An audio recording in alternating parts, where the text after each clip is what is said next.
റസൂലിൻ ഇല്ലാ ലിയുതാബി ഇതിനില്ല, അത് ഒരു റസൂലിനെ അയച്ചിട്ടില്ല ഇല്ലാ ലിയുതാബി ഇതിനില്ല, അള്ളാഹുവിന്റെ സമ്മതത്തോടു കൂടി അനുസരിക്കപ്പെടാനായിട്ടല്ലാതെ. ഇവിടെ റസൂൽ കൊണ്ട് ഉദ്ദേശിക്കുന്നത് മശായിഖന്മാരെ, പണ്ഡിതന്മാരെ അവരെ അയച്ചത്.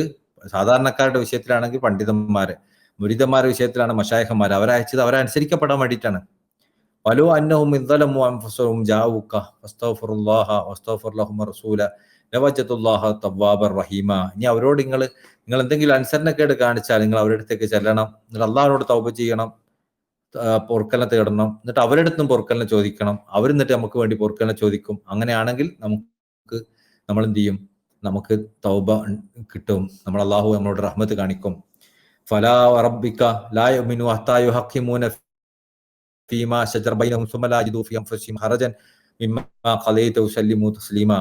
അപ്പോൾ ഇവിടെ നിങ്ങൾ വിധികർത്താവായിട്ട് ഒരാളും മുഅ്മിനാവുകയില്ല, അവരുടെ ഇടയിൽ ഒരു പ്രശ്നം ഉണ്ടായാൽ വിധികർത്താവായിട്ട് നിങ്ങളെ വെക്കുകയും നിങ്ങൾ പറഞ്ഞ കാര്യങ്ങൾ പൂർണ്ണാർത്ഥത്തിൽ സ്വീകരിക്കുകയും ചെയ്തിട്ടല്ലാതെ. അതുകൊണ്ട് ഇവിടെ ഉദ്ദേശിക്കുന്നത് എന്താ? നമ്മളെ മശായിഖന്മാരെ നമ്മുടെ ഇടയിൽ എന്തെങ്കിലും പ്രയാസങ്ങൾ ഉണ്ടായാൽ നമ്മൾ വിധികർത്താക്കളാക്കി വെക്കുകയും അവർ പറഞ്ഞത് പൂർണ്ണമായി അനുസരിക്കുകയും ചെയ്യാതെ, അവരുടെ തീരുമാനങ്ങൾ എന്താണ് അത് പൂർണ്ണമായി അനുസരിക്കാതെ നമ്മൾ ഒരിക്കലും മുസ്ലിം ആവുകയില്ല, ഒരിക്കലും മുഅ്മിനാവുകയില്ല.